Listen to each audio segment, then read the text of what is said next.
vent décoiffe les arbres et les cheveux, nos rêves s'envolent. La lune ronde les prend et les murmure au poète. Dans la plaine nue, perdue au milieu de l'univers, le ciel envahit tout l'espace. Où se pose le chant des oiseaux? Sol désertifié par la culture intensive, lieu privé d'arbres et de leurs ombres. À qui voulait m'entendre, je disais, ici naîtra une forêt. L'endroit à disposition semblait si réduit que l'on riait de moi en disant tu rêves. Je leur répondis oui, tout commence par un rêve. Et le mien prit forme, graines, akènes, noyaux de pêche, noix, noisettes, glands germés, rejets de peupliers, d'érable et d'acacia prélevés des talus. Quelques grands arbres achetés en pépinière ou reçus en cadeau, et aussi des arbres fruitiers, plus pour leurs fleurs au printemps que pour leurs fruits. Un bosquet est né. J'en suis la gardienne. Au-delà des arbres, l'univers entier s'efface, embrumé d'automne. Je suis devenue l'enfant du bosquet que j'ai fait naître. Je vis en ermite. Les seuls êtres avec lesquels j'ai une relation étroite sont les créatures du bosquet, végétales et animales. Toutefois, ma solitude n'est pas une solitude d'isolement, mais de reliance avec le vivant. Sans doute ne suis-je pas venu à la lumière pour moi, mais pour la beauté, pour l'apercevoir et la cultiver, pour chanter, à travers la poésie, la beauté du monde. Je suis ici pour oublier, pour m'oublier dans l'autre, dans ce qu'il y a de non humain, croyant ainsi fuir la douleur, croyant que la douleur n'était que le lot des humains, comme je me trompais. Je me suis engagé sur une voie de sagesse et de chasteté. Je me consacre à ce bosquet, à la poésie et à la méditation, jusqu'au jour où, dans le sommeil, j'ai reçu la douce visite d'un homme. En retrait du monde, sous des branches d'arbres en fleurs, quel étrange rêve! Une énergie de lumière a parcouru tout mon être. Qui est cet inconnu qu'il me semble connaître depuis si longtemps? Quand je lui demande quel est ton nom, d'où viens-tu, je n'obtiens qu'un sourire désarmant en guise de réponse. Les éclairs parfois violets qui allument ses yeux noirs, ses cheveux bruns aux reflets auburnes, avec quelques mèches couleur de lune, çà et là, son souffle et ses mots de miel, ses caresses douces comme une fleur, son odeur fruitée. Je suis tombée sous l'emprise de son charme. J'aime m'abandonner à l'étreinte à la fois tendre et vigoureuse de ses bras légèrement noueux. J'aime sa peau, à certains endroits rugueuse, et son visage, mouvementé de rides qui dénoncent le passage du temps. Maintenant, il ne se manifeste plus à moi seulement dans les rêves, mais aussi en état d'éveil, dès que je m'allonge sous mon banc ou que je m'étends dans l'herbe sous le prunier. Tout n'est-il que le fruit de mon imagination? Pourtant, tout semble si vrai. Au bosquet sacré, sous la lune, j'ai rêvé que tu m'enlaçais. Des soupirs d'amour fougueux, la nuit garde le secret. Rejoins-moi, je t'attends dans le petit bois, au secret de mes rêves. Je voudrais qu'on s'étreigne comme deux qui ne se voient plus depuis longtemps, et qu'on se reconnaisse sans s'être jamais connus. Je voudrais t'embrasser au coin des yeux, au coin de ton ciel, au coin de ton âme. Viens plus près de moi, ô tendre. Je voudrais qu'une vague de douceur remplisse ton cœur, remplisse l'air que tu respires, remplisse chaque aube qui s'ouvre à toi. Viens à moi, viens me prendre. Je serai là à t'attendre, assise dans l'espace, entre l'instant et l'éternité. Nos amours d'en rêve mettent la joie dans mon cœur. La nuit les protège. Ton doux baiser sur mon sein, un papillon l'a volé. Je brûle au feu de ton absence. Toi qui habites mon corps, peuple mes pensées, féconde mon âme. Le désir m'embrase. Je me sens prisonnière entre un bosquet sacré et la voie lactée. Souvent, comme le brouillard, je m'évapore vers un monde flottant, dans une dimension parallèle, hors de l'espace-temps. Ma métamorphose, en nul endroit et partout, je sens ta présence. Feu sacré, souffle secret, toi, musicien de mon corps. Ce n'est pas le corps, mais sa présence qui pénètre ma dimension intérieure. Lentement, de douces sensations m'envahissent, à commencer par les pieds jusqu'à la tête, en passant par toutes mes cellules. Sa présence me fait vibrer corps et âme. Je crois que le bosquet sait quand il me rejoint. Je le sens. Je sens que les arbres captent le changement de mes fréquences vibratoires qui s'élèvent lorsqu'il entre en moi. Ma sensibilité s'est encore accrue. Certaines choses que je percevais au niveau de l'intuition, maintenant je les ressens à travers les vibrations. Celles-ci sont devenues mon 7e sens. Rituel de Samhain. Le portail de brouillard s'ouvre sur un autre monde. Ne retrouverons-nous là, où ciel et eau s'évaporent? J'aime le brouillard, de nuit comme de jour. Son voile, tissé d'air et d'eau, qui s'élève de la terre au ciel, enveloppe tout d'une aura de mystère. Je le trouve rassurant. J'ai la sensation qu'il protège ma solitude.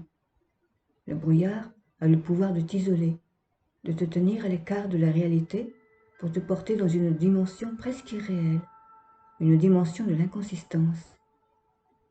Il rend tout plus léger, impalpable. Sans ses contours habituels, le monde apparent se transforme en quelque chose d'insaisissable et d'informel, comme s'il se produisait une déstructuration de la matière, comme si la réalité pouvait devenir plus malléable et se dépouiller de certaines contraintes. J'étais là dans le bosquet, immergé dans la nuit embrumée, me laissant aller à de doux songes. J'aimerais tant posséder la magie, pour te rencontrer au-delà de cette distance qui nous sépare. J'ai prononcé ces mots à voix haute, comme je fais souvent. J'entendis un bruissement de feuilles mortes, et les branches du hêtre frémir. Le temps s'interrompit, et en ce bref instant, il me sembla que tout aurait pu arriver, même l'inimaginable. Je vis apparaître la silhouette d'une femme. Elle me semblait familière. J'avais l'étrange sensation de la connaître depuis toujours. Ses vêtements ressemblaient aux miens, sauf que j'aime me vêtir dans les gammes foncées du rouge ou du violet, tandis que sa robe et la cape qui la recouvrait étaient couleur de nuit et d'ombre. Une grande capuche recouvrait son front. Dans la brume, tout était encore plus indistinct. S'approchant de moi, elle dit « Il y aurait un moyen pour rejoindre ton bien-aimé. » Lorsque la pleine lune de novembre a lieu 3 jours après Samhain, un passage se crée entre ton monde et celui de Numé. Numé Numé-Lichu, c'est son nom. Il est l'esprit du prunier, de tous les pruniers, déjà nés ou encore à naître. Lui aussi désire que tu le rejoignes. Dans le monde des morts? Oh non, ma demande semble l'amuser. Chaque chose en son temps, ou plutôt en son temps. Vois-tu, poursuivit-elle d'un ton doux et patient comme celui d'une mère qui voudrait expliquer les choses de la vie à sa fille, nous appelons ton monde le monde de la séparation. Ton monde est particulièrement beau. Si le sentiment de séparation n'était pas si ancré dans la plupart des humains et si déterminant, nous l'aurions nommé le monde de la poésie. Mais trop d'entre vous vivent cette réalité de division, pourtant illusoire, d'une façon exaspérée, et sont affligés d'un sentiment d'isolement, convaincus d'être séparés de tout ce qui les entoure. Ils ont perdu la connexion avec eux-mêmes et avec la nature. Ils perçoivent l'espace vide qui les habite comme un manque, au lieu d'une possibilité d'ouverture à l'autre. Pourtant, c'est cet espace vide qui nous permet de nous connecter avec le reste de l'univers et qui permet au tout d'entrer dans notre rien. En un certain sens, c'est un peu la nature à faire que ceci advienne chez les humains, car elle les a dotés d'une conscience de soi plus élevée. Chacune de ces créatures se trouve incarnée dans une enveloppe de chair ou bien végétale qui la tient divisée des autres pour garantir leur différence. Votre terre-mère fonctionne selon le principe de la biodiversité et de l'expansion. Pour reproduire la vie, elle a besoin que ces créatures, masculins et féminins, se réunissent. C'est pourquoi il existe le désir et l'attraction entre les deux genres. Cela est vrai même pour les végétaux. Par exemple, les arbres, qui ont tendance à vivre regroupés, se cherchent les uns les autres, tendent leurs branches les uns vers les autres, pour qu'elles forment une ombre protectrice, communiquent à travers leurs racines et un réseau de champignons microscopiques. un système jusqu'à présent plutôt efficace, qui a fait que la vie ait pu se propager sur toute la planète. Néanmoins, quelque chose s'est dégradé au niveau des humains. Ces derniers ont utilisé leur intelligence et leur habileté pour améliorer leurs conditions de vie, mais avec le temps, les choses ont dégénéré, portant les humains à se détacher de la nature, à ne plus respecter ses lois, croyant devoir la dominer. Au nom du progrès, ils sont en train de détruire tout leur habitat et de remettre en question la vie sur Terre. Nous voulons croire que ce n'est qu'une étape de leur évolution. Beaucoup sont déjà en train de s'élever vers une conscience supérieure. Elle fit une pause et son regard devint plus serein. Dans le monde de Numé, l'enveloppe qui garantit à chacun sa propre identité est tellement subtile que le sentiment de séparation n'existe pas. Ces êtres ont même la capacité de se déplacer d'un monde à l'autre et peuvent se manifester à l'intérieur des habitants d'autres mondes, s'ils acceptent de les héberger, dans des conditions de respect réciproque et pour une certaine période. Sur la terre-mère, ceci est possible seulement avec les arbres, qui sont les êtres évolués les plus anciens de la planète. Numé peut donc apparaître sous la forme d'un prunier. Les humains sont trop jeunes pour que cela puisse se faire avec eux. Toutefois, dans de rares cas, l'amour peut naître et produire cette magie comme celle que tu es en train de vivre. Dans le monde de Numé, l'union entre deux êtres ne s'accomplit pas à travers le corps.